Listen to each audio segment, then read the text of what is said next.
The security line at Denver International Airport stretched endlessly ahead of us, a serpentine maze of tired travelers and overloaded carry-ons. I watched my grandmother Margaret navigate the chaos with the careful dignity of someone who refused to acknowledge that the world had become too fast, too loud, too complicated for her 84-year-old mind to fully process. She clutched her worn leather purse against her chest, the same one she'd carried since 1987, back when her memories were sharp as winter air and her husband was still alive to remind her where she'd left her reading glasses. My name is Christopher Bennett.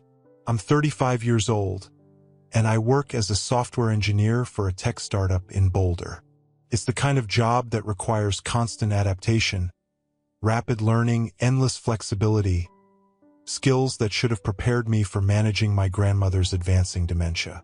But nothing in my coding boot camps or agile methodology trainings had taught me how to watch someone you love disappear one memory at a time, or how to navigate the family dynamics that fracture under the weight of caregiving decisions. The Portugal trip had been my father's idea, pitched to the family 6 months ago as a heritage journey to explore our Portuguese roots. He'd spread glossy brochures across Grandma's dining table, pointing out coastal towns and historic sites with the enthusiasm of someone who'd already mentally checked out of his responsibilities. 3 weeks, he'd announced, his voice carrying that forced cheerfulness he used when delivering news he knew would be controversial. Lisbon, Porto, the Algarve. First-class accommodations, private tours. A chance to reconnect with our ancestry while we still can. My mother, Sandra, had nodded along, her perfectly manicured nails tapping against her wine glass in a rhythm I recognized as anxiety disguised as agreement. My younger sister, Ashley, had immediately started calculating Instagram opportunities, already hashtagging the trip in her mind. And Grandma had sat at the head of her own table, smiling vaguely at images she couldn't quite process, nodding when others nodded, the social reflexes of 8 decades carrying her through a conversation she couldn't fully follow. "What about Grandma?" I'd asked, the question hanging in the air like smoke from a fire everyone pretended not to smell. "What about her?" my father had replied, his tone suggesting the answer was obvious. "She'll come with us, of course. It'll be good for her to see the homeland." But even then, I'd seen the look that passed between my parents, that silent communication of couples who'd learned to coordinate their deceptions without words. Grandma's dementia had progressed significantly over the past year. Some days she knew us all, could tell stories about her childhood in vivid detail. Other days, she called me by my dead grandfather's name and asked when he was coming home from the war, a war that had ended before she was born. The logistics of traveling internationally with someone in her condition were daunting. Medications to manage, confusion in unfamiliar environments, the constant vigilance required to ensure she didn't wander off in a foreign country where she didn't speak the language. I'd raised these concerns privately with my father, hoping for a realistic discussion about alternatives. "We'll manage," he'd said dismissively.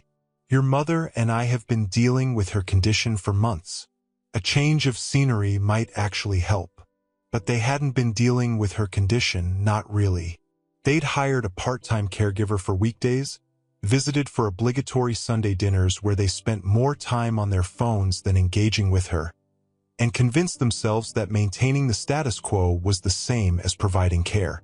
The real work, the doctor's appointments, the medication management, the 2 a.m. phone calls when she forgot where she was, had fallen to me, the single son with the flexible job and no children of my own to use as an excuse.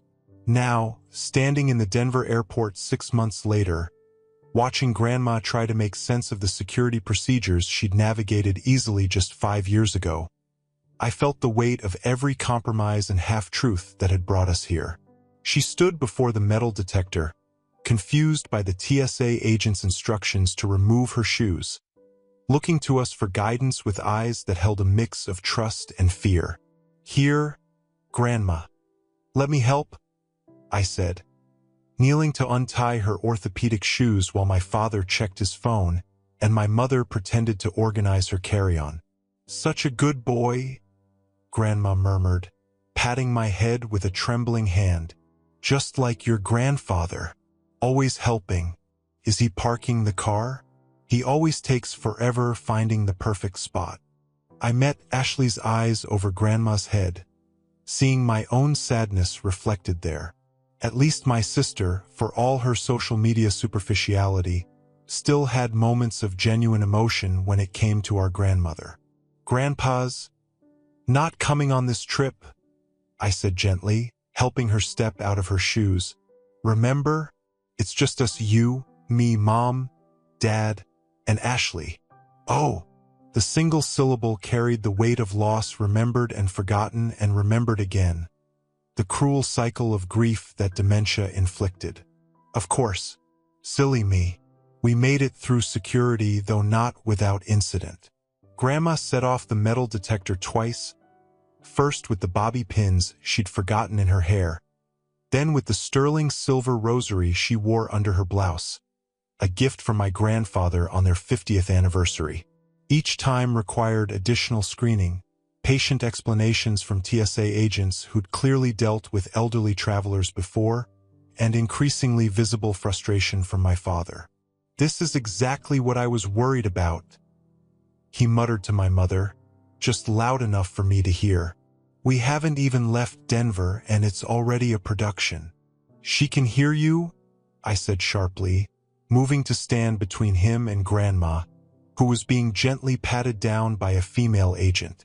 "She doesn't understand," he replied, but had the decency to lower his voice. "Look at her, Christopher. She doesn't even know where she is."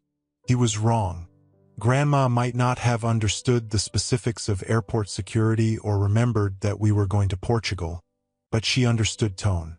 She understood when she was being discussed rather than included. She understood that she was a problem to be managed rather than a person to be loved. "All done, sweetheart," the TSA agent said kindly, helping Grandma collect her belongings. "Have a wonderful trip." "Thank you, dear," Grandma replied with the gracious smile that had never left her, even as so much else had. "Are we going somewhere nice?" "Portugal," Ashley said, taking Grandma's arm. "We're going to see where your parents were born. Remember? My parents." Grandma's forehead creased with effort. "But they're not alive anymore, are they?" "No, Grandma. But we're going to see the places they lived before they came to America." "Oh," she considered this, then brightened. "Will there be pastéis de nata? My mother used to make those for special occasions." "All the pastéis de nata you want," I promised, relieved to see her smile. The walk to Gate B7 was long, made longer by Grandma's shuffling pace and frequent stops to rest. Denver International was massive, its concourses stretching endlessly, filled with art installations and shops that caught her confused attention. At one point, she stopped dead in front of a Native American sculpture, staring at it with an intensity that made me wonder what she was seeing, what memory or fragment of memory it had triggered. "Mom, we need to keep moving," my father said impatiently. "The flight boards in 40 minutes. "Let her look," I said. "What's the rush? We have time." "Do we?" He glanced meaningfully at my mother, another of those coded communications I was beginning to recognize as ominous. "Linda, why don't you and Ashley take Mom to get some coffee? Christopher and I need to discuss something." Warning bells went off in my head, but Grandma was already being led away by my mother and sister, distracted by promises of caffeine and maybe a muffin. I watched them go, Grandma's silver head barely visible between the two younger women, and turned to face my father. "What's going on?" I asked, though part of me already knew. He couldn't meet my eyes, instead focusing on a point somewhere over my shoulder. "There's been a change of plans." "What kind of change?" "Your mother and I, we've been thinking." This trip, it's supposed to be a second honeymoon of sorts. Our 40th anniversary. We've earned some time to ourselves. You planned this as a family trip? I said slowly, each word careful and controlled. Grandma's been looking forward to it. She may not remember the details, but she knows something special is happening, which is why we've made arrangements. He pulled out his phone, scrolling to what looked like a confirmation email. Sunset Manor has a respite care program. 2 weeks, full care, activities, medical supervision. She'll be better off there than traipsing around Portugal. The airport noise faded to white static as I processed what he was saying. You're not taking her. You never intended to take her. Be realistic, Christopher. You've seen how she is just getting through security. Imagine that in a foreign country, different time zones, unfamiliar food, no routine. It would be cruel to put her through that. Cruel. I laughed, the sound bitter and sharp. You think lying to her for 6 months is kind? Letting her pack. Letting her get excited about seeing her parents' homeland. Bringing her to the airport just to dump her in some facility? It's not dumping, he said defensively. Sunset Manor is highly rated. They specialize in memory care. She'll have professional attention around the clock. She'll have strangers, I corrected. Strangers who don't know that she likes her coffee with 2 sugars and just a splash of milk. Who don't know she's afraid of thunderstorms because her childhood home was struck by lightning. Who don't know to play Glenn Miller when she gets agitated because it reminds her of dancing with Grandpa. You're being dramatic. Where is this place? I interrupted. How are you planning to get her there? Just drive her from the airport like nothing happened? Sorry, Grandma. Change of plans, you're going to a nursing home while we vacation?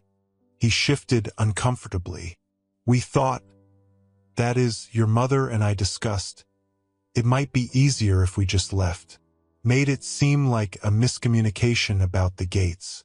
By the time she realizes we're gone, the staff at Sunset Manor will be there to pick her up. They're experienced with these transitions.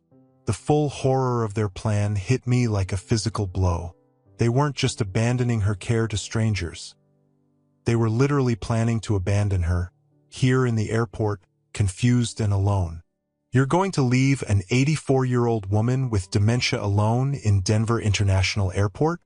My voice rose despite my efforts to control it. That's your plan? That's your solution to the inconvenience of caring for the woman who raised you? Keep your voice down, he hissed, glancing around at other travelers. And don't be so sanctimonious. Where have you been the last year? One Sunday dinner a week and suddenly you're Father Teresa. I've been at every doctor's appointment, I shot back. Every PT session after her fall. Every midnight phone call when she forgot where she was. Where were you? Working, paying for her care, maintaining my own life and marriage, which is more than you can say.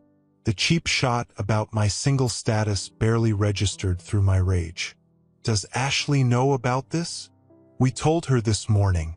She understands. Sometimes difficult decisions have to be made for everyone's benefit. Everyone except Grandma's. Especially Grandma's, he insisted. She'll be safer, better cared for. She'll be terrified, I interrupted. She'll sit in that airport lounge, waiting for her family to come back, not understanding why we left her.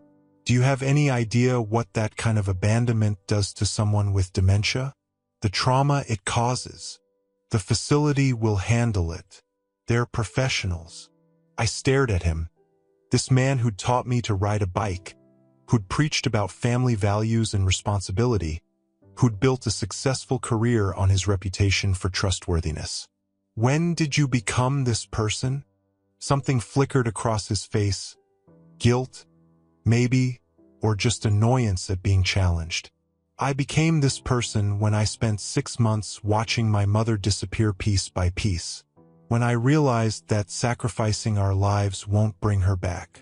when I accepted that professional care is better than amateur guilt. That's not acceptance, I said quietly. That's abandonment, and I won't be part of it. Then what do you suggest? He spread his hands in mock surrender. Cancel our trip? Lose thousands of dollars in non-refundable tickets? Spend 3 weeks managing her confusion and fear in a foreign country? I suggest you keep your commitment to your mother. But since that's apparently too much to ask, I'll take her home. I'll care for her while you're gone. When you get back, we'll discuss long-term arrangements. Real ones, with her input to whatever extent she's capable. You can't just watch me. I turned and walked toward the coffee shop where my mother and sister had taken Grandma, my father's protests fading behind me. I found them at a corner table, Grandma nibbling on a blueberry muffin while my mother nervously checked her watch and Ashley scrolled through her phone. Christopher, my mother said with false brightness, did you and your father finish your talk? We did. I sat down next to Grandma, who smiled at me with purple-stained lips from the blueberries. Change of plans. Grandma and I are going on a different adventure. What do you mean? Ashley looked up from her phone, confusion evident. I mean that Grandma and I are going to spend the next 2 weeks doing all her favorite things right here in Colorado. Museums, gardens, that tea shop she loves in Boulder. Right, Grandma? Grandma considered this, her face scrunched in concentration. But, aren't we going somewhere? I packed my suitcase. The blue one with the broken zipper that Harold kept promising to fix. We are going somewhere, I assured her. Lots of somewheres. Just not Portugal. Is that okay? She studied my face with those eyes that still, occasionally, saw everything clearly. As long as I'm with family, she said finally. That's all that matters. My mother's face cycled through emotions, relief at avoiding confrontation, guilt at being caught, frustration at the disruption to their plans. Christopher, be reasonable. The arrangements have been made. Unmake them, I said simply. Call Sunset Manor and cancel. I'm taking Grandma home. You can't just decide. Actually, I can. I have medical power of attorney, remember? You insisted I take it last year when you were too busy to handle her healthcare decisions. I stood helping Grandma to her feet. Have a wonderful trip. Don't worry about us. We'll be fine. My suitcase, Grandma said worriedly. The blue one. Where is it? We'll get it from baggage claim, I promised. Come on, let's go home. The walk back through the airport was surreal. My family, or what had been my family moments ago, remained at the gate, preparing for their Portuguese adventure. Behind us, I heard my father's voice, then my mother's, raised in argument. Ashley caught up with us near the security exit. Chris, wait. She was slightly out of breath, her perfectly styled hair mussed from running. I didn't know. About leaving her here, I mean, they told me about the facility this morning, but not this part. I stopped, Grandma's hand firmly in mine. Would it have mattered? Yes. Her voice was small but certain. I'm not. I know I seem shallow. The Instagram stuff, the whole influencer thing. But I'm not cruel. I wouldn't have let them do this. But you're still going. She looked miserable, caught between worlds. The tickets are bought. The hotels are booked. And she glanced back toward the gate. They're my parents. I can't just... You can, I said gently. But I understand why you won't. Just... When you're posting all those beautiful photos, remember who's not in them. Remember why. She hugged Grandma then, fierce and sudden. I love you, vovô, she whispered, using the Portuguese term for grandmother that Grandma had taught us as children. I love you too, sweetheart, Grandma replied, patting Ashley's back. Are you going somewhere? Yeah. Ashley said, tears streaming down her face. Yeah, I'm going somewhere. She walked back toward the gate, shoulders shaking. I led Grandma in the opposite direction, toward baggage claim and parking and whatever came next. She was quiet as we navigated the escalators and moving walkways, occasionally murmuring about her blue suitcase or asking if Harold was bringing the car around. It wasn't until we were in the parking garage, loading her ancient suitcase into my Tesla, that she spoke with sudden clarity. They weren't coming back, were they? She asked, her voice steady and knowing. Richard and Sandra. They were going to leave me there. I froze, my hand on the trunk lid. Grandma. I'm old, Christopher, not stupid. Well, she laughed, a sound like broken glass. Not always stupid. I have moments. This is one of them. They were going to leave me at the airport like lost luggage. Yes, I said simply, seeing no point in lying during this window of lucidity. They were. She nodded, unsurprised. Your father's always been afraid of weakness. His own especially. Seeing me like this, she gestured vaguely at herself. It reminds him that he's not invincible, that someday he'll be old and confused and dependent. It's easier to warehouse the reminder than face the fear. That doesn't make it right. No, she agreed. It doesn't, but it makes it understandable. Fear makes people do terrible things, especially to the ones they claim to love. How long have you known about their plan? I didn't know the specifics, but I've known for months that I've become a burden rather than a mother. The way they talk about me instead of to me, the nursing home brochures hidden in drawers, the hushed phone conversations that stop when I enter a room. She smiled sadly. Dementia doesn't make you deaf, just difficult. Why didn't you say anything? What could I say? Please don't abandon me? Please love me even though I'm broken? Those aren't conversations that end well. Either they keep me out of obligation, resenting every moment, or they follow through with their plans despite my protests. Better to maintain the illusion of dignity while I still can. So you were just going to go along with it? Let them dump you at Sunset Manor? I was going to try for Portugal. One last adventure before the fog rolls in completely. But this... She looked around the concrete parking structure as if seeing it for the first time. This is better. You chose me, Christopher. Do you understand how rare that is? How precious. You're my grandmother. Of course I chose you. No of course about it. You had a ticket to Europe. 3 weeks of vacation. Instead, you're taking an old woman with a failing mind back to her empty house. That's not a course, that's a choice. A costly one. I closed the trunk and moved to help her into the passenger seat. Best choice I've made in years. That's because you're like Harold, she said as I buckled her seatbelt. He would have done the same thing. Probably would have made a bigger scene, though. Your grandfather never met a confrontation he couldn't escalate. We drove in comfortable silence for a while, Grandma watching the familiar landscape of Denver roll past. As we merged onto I-70, she began to hum, an old Portuguese lullaby she used to sing when I was small. I hadn't heard it in years, but the melody was instantly familiar, coded into my earliest memories. Will you teach me the words?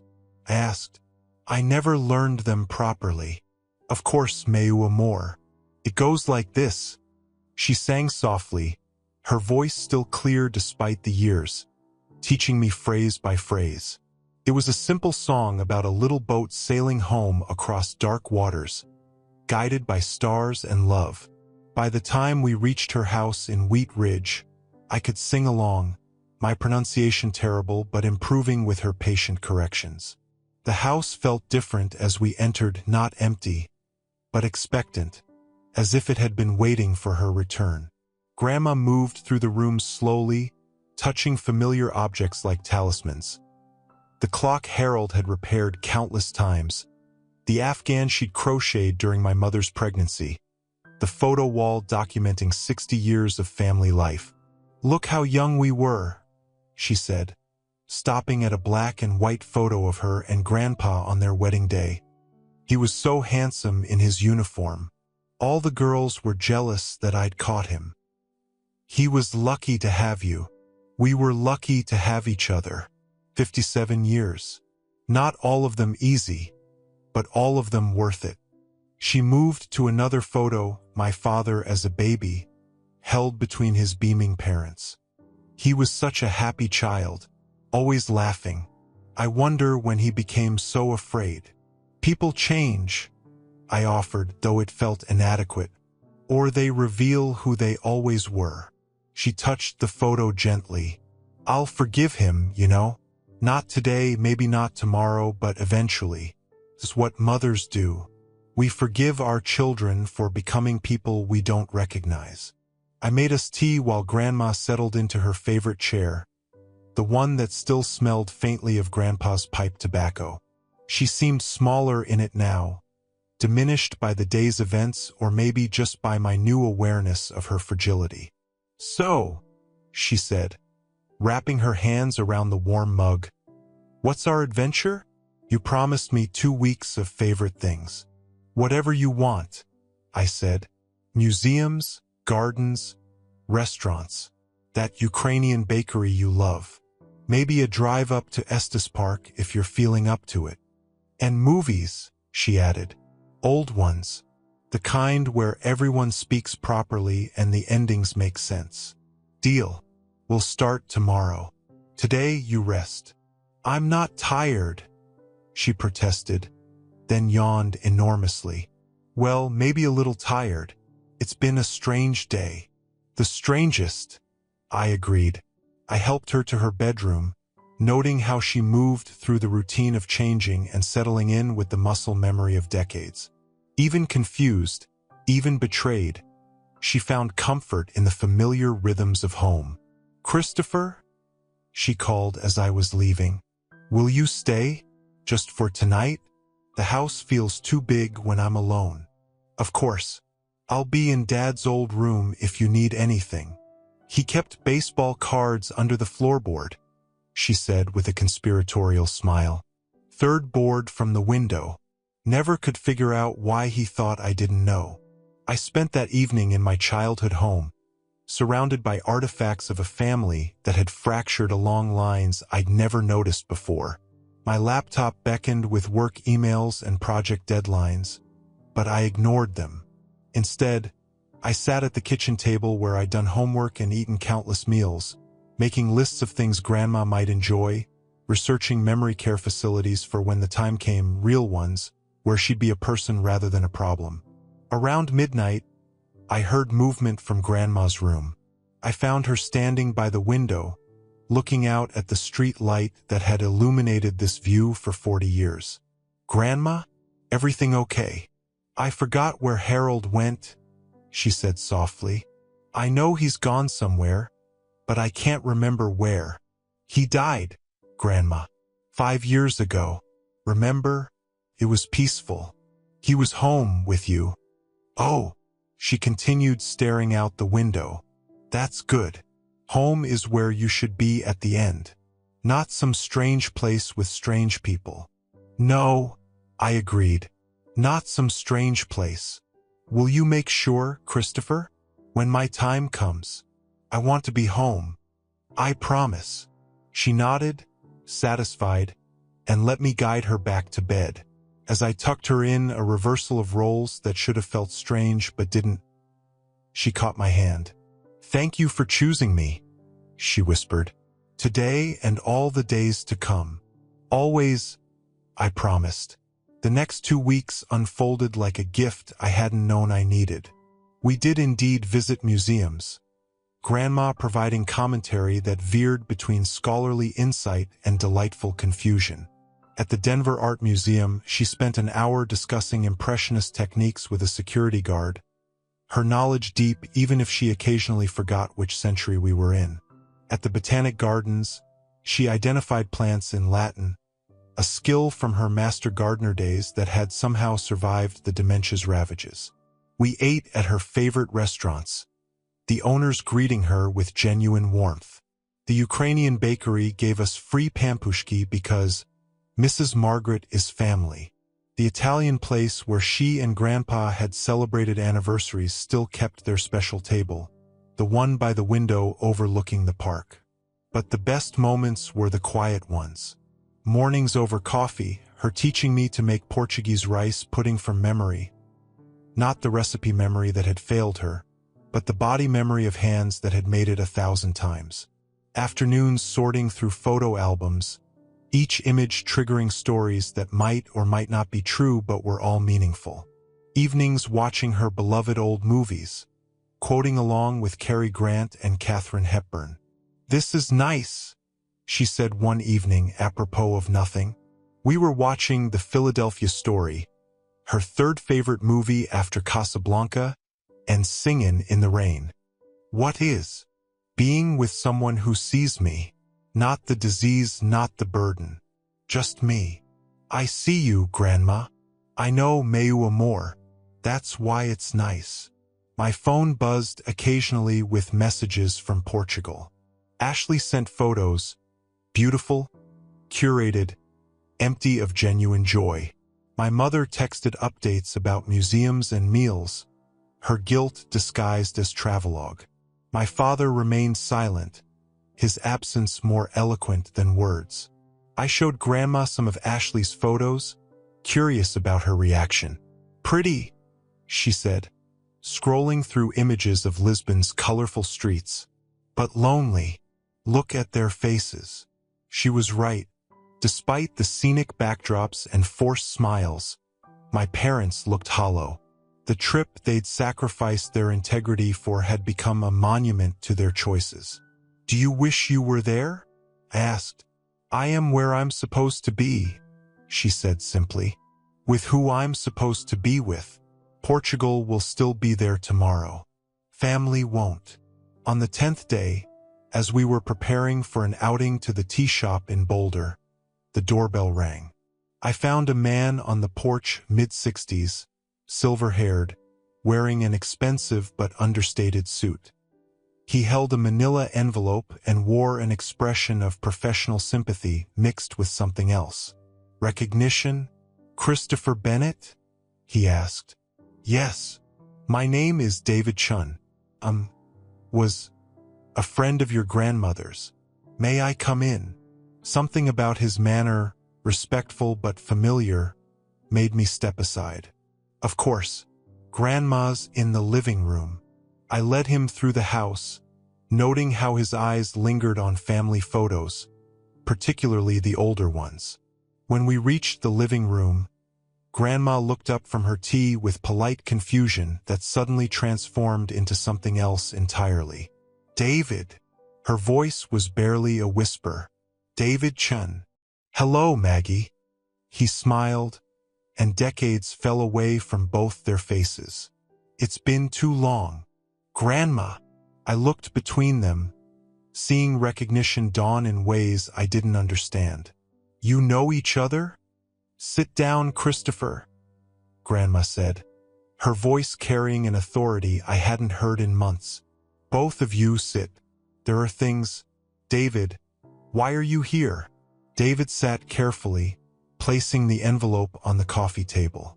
"I heard about what happened at the airport, about Richard and Sandra's decision." "How could you possibly?" "I've kept tabs," he said simply. "Old habits from old promises. When I learned they'd abandoned you, I knew it was time." "Time for what?" I asked, though part of me already sensed this was bigger than a social call. David opened the envelope, withdrawing documents that looked official and old. "Your grandmother and I knew each other many years ago, before your grandfather, before a lot of things." "David was my lawyer," Grandma said, but there was something in the way she said it that suggested more. "When I was young and foolish and thought I could change the world." "You did change the world," David said softly, "just not the way we planned." "Grandma." I prompted, sensing stories beneath stories. She was quiet for a long moment, studying David's face as if confirming he was real. Then, I wasn't always Margaret Bennett, housewife and mother. Once upon a time, I was Maggie Santos, and I was going to be a doctor. A doctor? I'd never heard this before. But you never mentioned, because I never became one. Life had other plans. But for a brief, shining moment in 1961, I had a full scholarship to medical school. Top of my class at university. First woman in my family to even attend college, let alone dream of medicine. What happened? Your grandfather happened, she said, but without bitterness. We met at a dance. He was fresh out of the army, handsome in that dangerous way that makes young women stupid. I was brilliant and ambitious and completely unprepared for Harold Bennett's charm offensive. You fell in love, I said. I fell in love, she confirmed. And in 1961, you couldn't be a married woman in medical school. They had rules about that. So I had a choice, marry Harold or become a doctor. I chose Harold. Never regretted it, not really. But sometimes you wonder, David finished. We all do. How do you fit in? I asked him. I was her study partner, David said. Pre-med together. We were going to open a practice, Santos and Chun, medicine for everyone. We had such plans. He smiled sadly. I went on to law school instead. Seemed like the next best way to help people. And you stayed in touch? No, Grandma said firmly. That wouldn't have been appropriate. I was a married woman, David was a single man. We lived in the same city but different worlds. Until 1987, David supplied. Your grandmother needed a lawyer. Someone discreet, someone she could trust. She called me. Why did you need a lawyer? I asked, though Grandma's expression suggested this was entering dangerous territory. David glanced at her, seeking permission. She nodded slightly.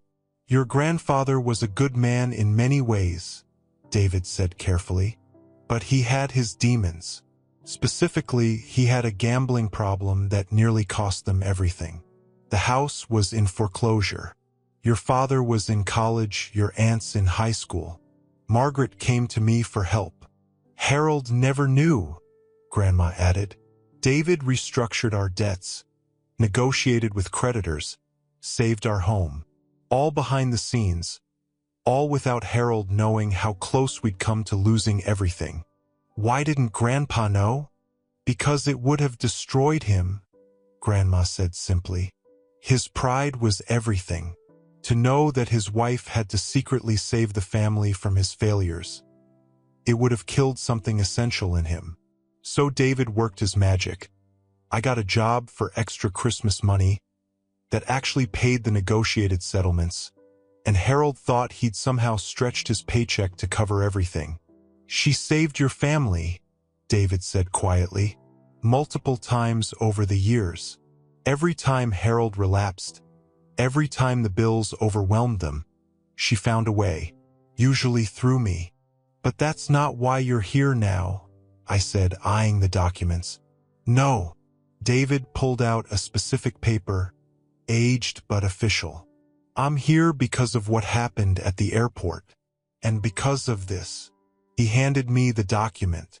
It was a contract of sorts, dated 1987, between Margaret Santos Bennett and David Chun, attorney at law. But it wasn't about debt restructuring. What is this? Insurance, David said. Your grandmother knew that someday she might be vulnerable, might need protection from well-meaning family members who saw her as a burden rather than a blessing. So we created a trust, a special kind of trust that activated under very specific circumstances. I read through the legalese, my software engineer's brain parsing the logic of it.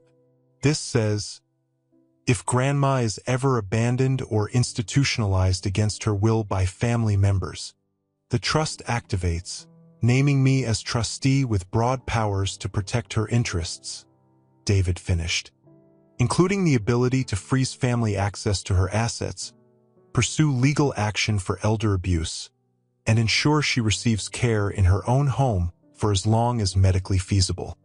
"You've been paying David all these years?" I asked Grandma. "Not paying," she corrected.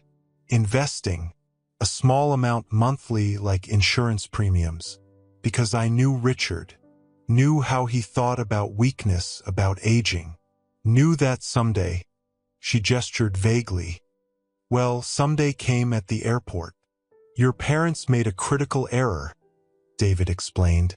"The moment they abandoned Margaret at the airport with documented plans to institutionalize her without her consent, they triggered the trust provisions. I now have legal authority to protect her interests. Which means your grandmother's house can't be sold without her explicit, competent consent. Her assets are protected from family members who've demonstrated bad faith. And most importantly, she has funding for in-home care rather than institutionalization." "For how long?" "The rest of her life," David said. "Margaret was very clever with her investments. That job she took for Christmas money? She never stopped working. Part-time bookkeeping mostly, but every penny went into this trust. 35 years of careful saving, compound interest, some lucky stock picks I recommended. She's quite comfortable." I looked at my grandmother with new respect. "You've been planning this for 35 years? "I've been hoping I'd never need it," she corrected. "But hope isn't a strategy. Your grandfather taught me that, ironically enough. Always have a backup plan, he'd say. So I did." "There's more," David said, pulling out another document. "This is why I'm really here. Your grandmother has a decision to make, and she needs to make it while she's—" He paused delicately. "While I still have most of my marbles," Grandma finished. "Some days are better than others. Today's a good day. Tomorrow, who knows? Which is why we need to do this now." "Do what?" David handed me the new document.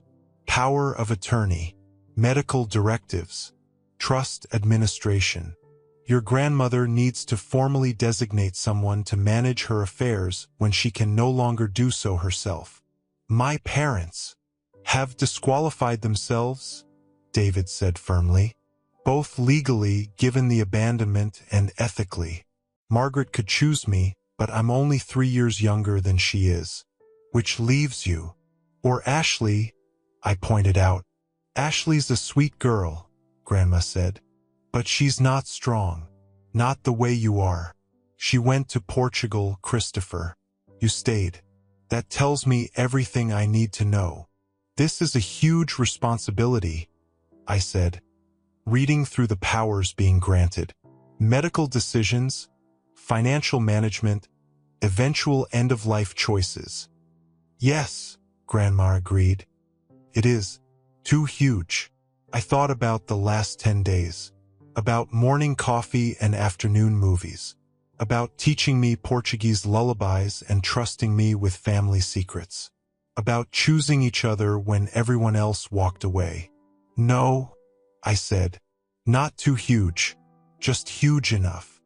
"There's one more thing," David said, his professional demeanor cracking slightly. "Maggie, I need to tell you. I'm sick. Cancer.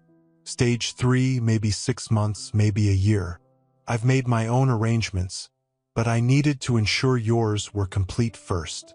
Grandma reached out, taking his hand with a tenderness that transcended their decades of separation. "Oh, David, it's okay," he said. "I've had a good life. Good career, good marriage until Beth passed. Good kids who still speak to me, which is more than some can say. But I made you a promise in 1987, and I needed to keep it." "You have," she said. "Beyond measure." They sat there, holding hands, two people in their 80s connected by choices made and unmade 60 years ago. I felt like an intruder but knew my presence was necessary. the bridge between their past and Grandma's future. "Will you help Christopher?" Grandma asked. "Teach him what he needs to know? The trust is complex, and he's brilliant but not a lawyer." "Of course," David agreed. "We'll start tomorrow if that works.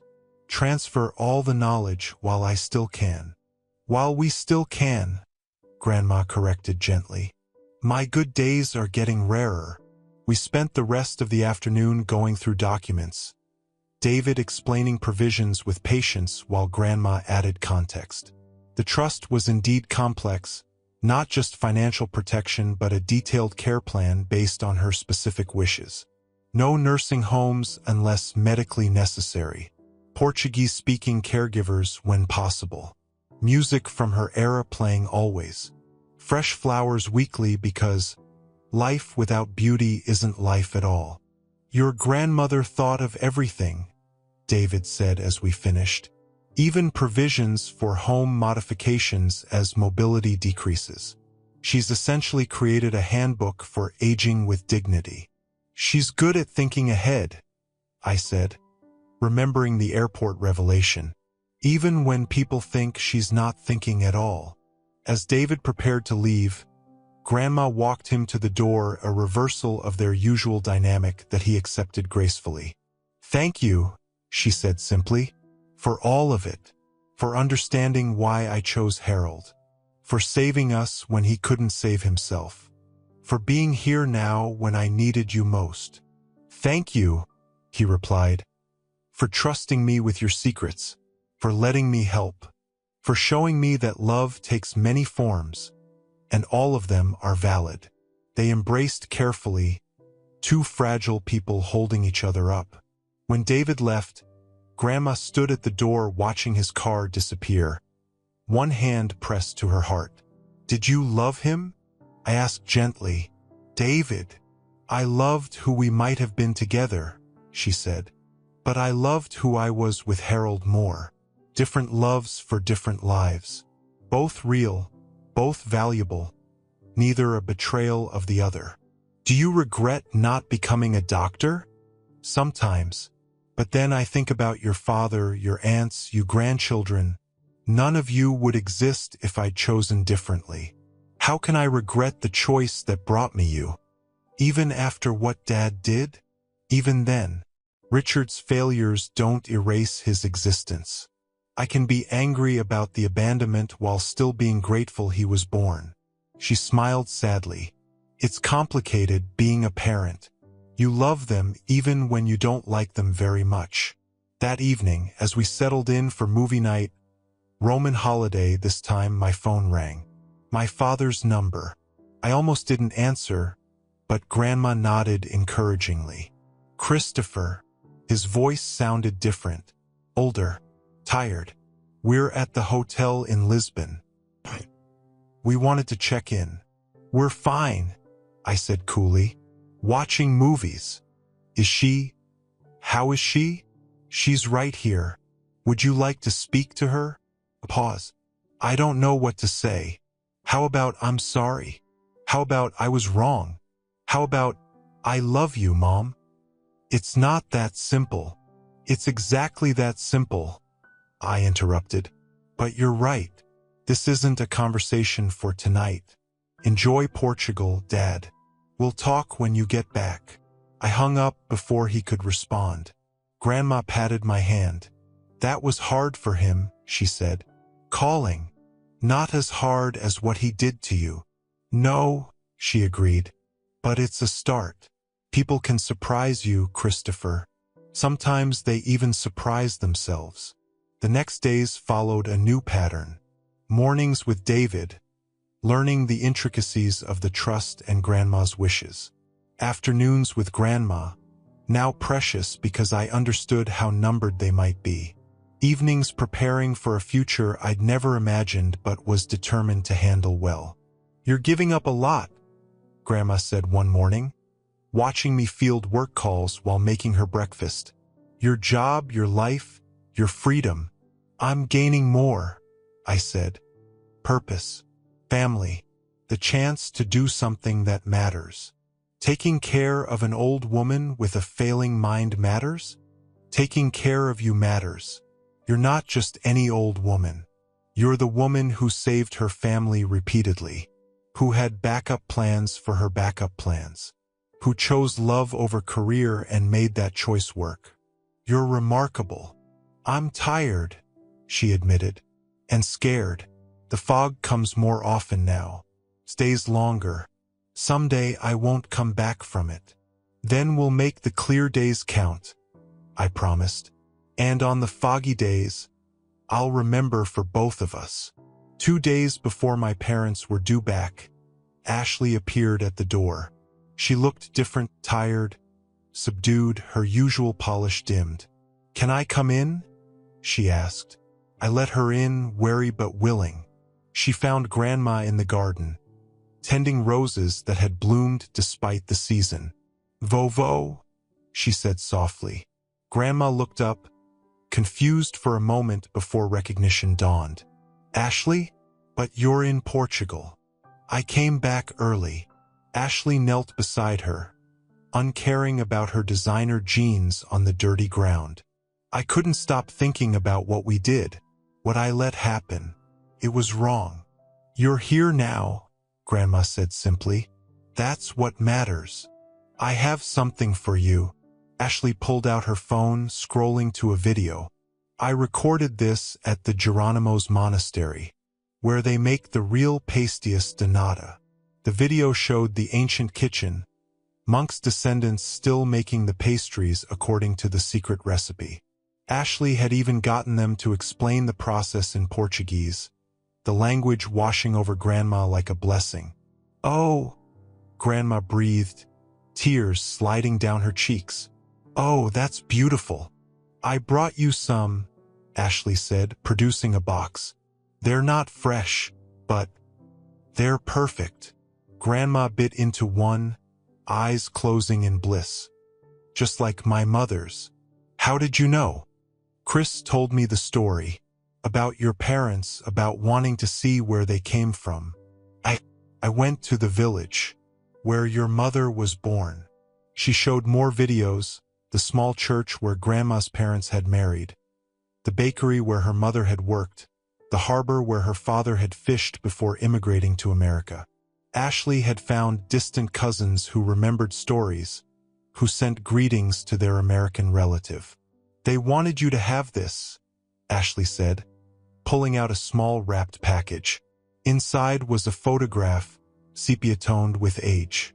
A young couple on their wedding day, the woman holding a bouquet of wildflowers, the man in his best, only suit.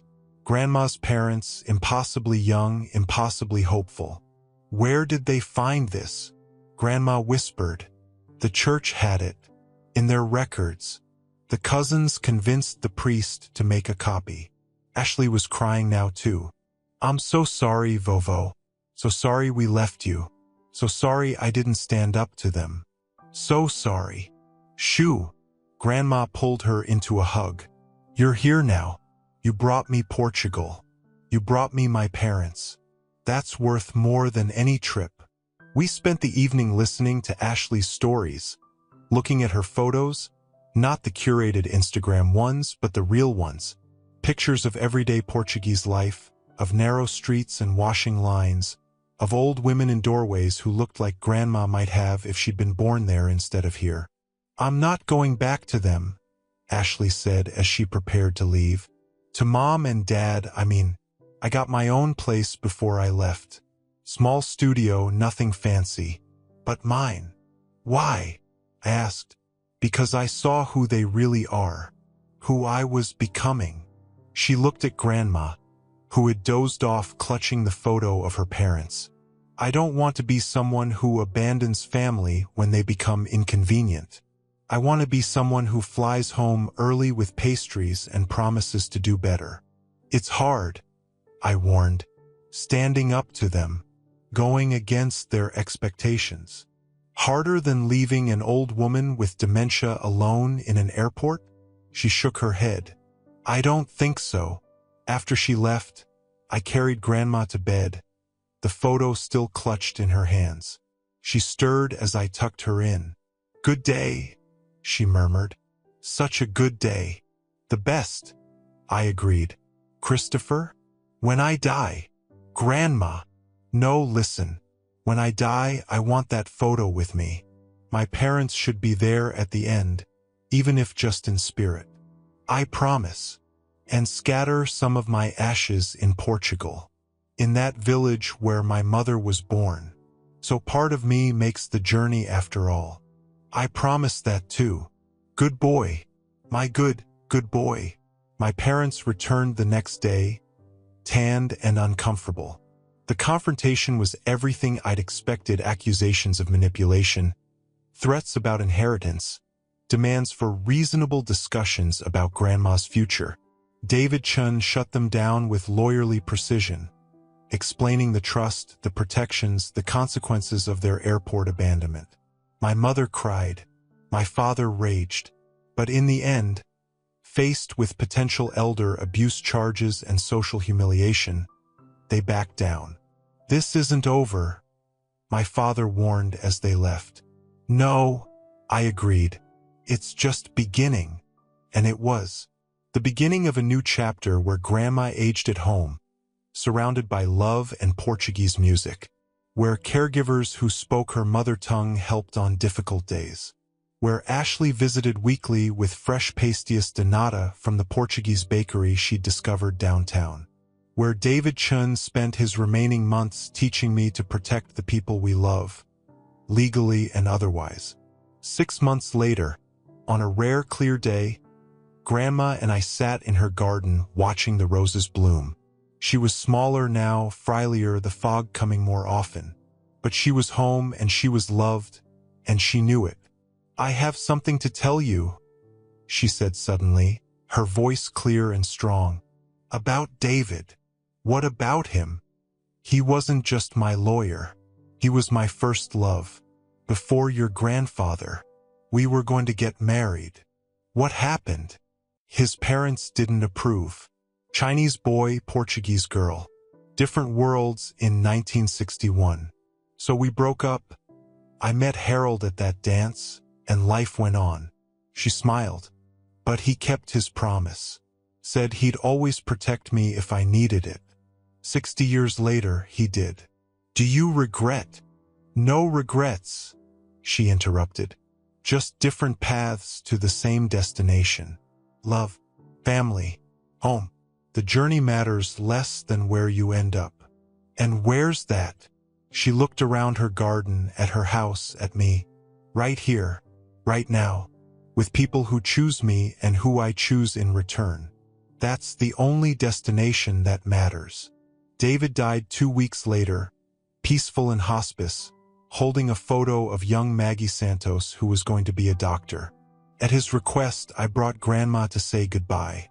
She kissed his forehead, whispered something in Portuguese I didn't understand, and left a rose from her garden on his pillow. "First love," she told me in the car. "Last gift. Full circle." Grandma lived another 18 months, some days clear, most foggy, all of them at home as promised. When the end came, it was gentle, a slide into sleep on a Sunday afternoon, Portuguese lullabies playing softly, that photo of her parents on the nightstand, Ashley and I holding her hands. At her funeral, my parents sat in the back, strangers at their own mother's goodbye. The front rows were filled with caregivers who'd become family, neighbors who'd known her for decades, friends from the Portuguese community who'd embraced her in her final years. Ashley gave a eulogy about choosing family and being chosen in return. I read the Portuguese lullaby she'd taught me, my pronunciation finally perfect.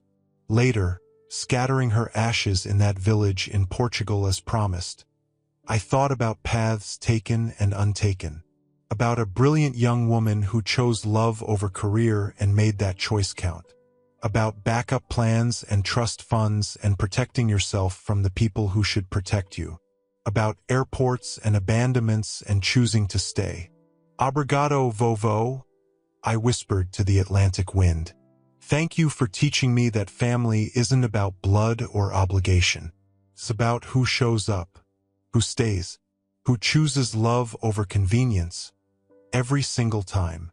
The wind carried my words and her ashes out to sea, toward America, toward home, toward all the destinations that mattered because we'd chosen them together.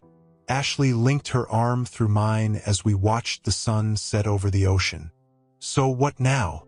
Now we go home, I said, and we live the way she taught us, choosing each other, protecting the vulnerable, building backup plans for our backup plans, being the family she always deserved. Think Mom and Dad will ever understand?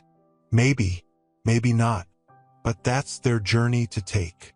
I touched the compass rose pendant I wore now, a gift from David's estate, pointing always toward true north. Ours is different.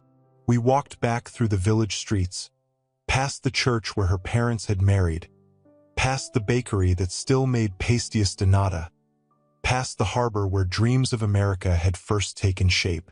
Behind us, the Atlantic held our grandmother's ashes, her story, her triumph over abandonment and betrayal through sheer force of love and careful planning. Ahead lay home and purpose, and the knowledge that sometimes the best families are the ones we choose, the ones who choose us back, the ones who stay when airports and institutions and easy exits beckon, the ones who remember that every ending is also a beginning, every goodbye a promise to remember, every choice a chance to love better. The compass pointed home. We followed it, together, carrying her lessons and her love forward into whatever came next. Thank you for listening to my story. If you're like me, someone who spent years trying to earn love that was never truly offered, you know these aren't just stories. They're mirrors of our deepest wounds and greatest triumphs. Subscribe if these stories resonate with your journey. Hit that notification bell. Think of it as our regular meetup, where we share truths that others might not understand. And please, leave a comment below. Tell me, have you ever felt like an outsider in your own family? What would you have done in my shoes?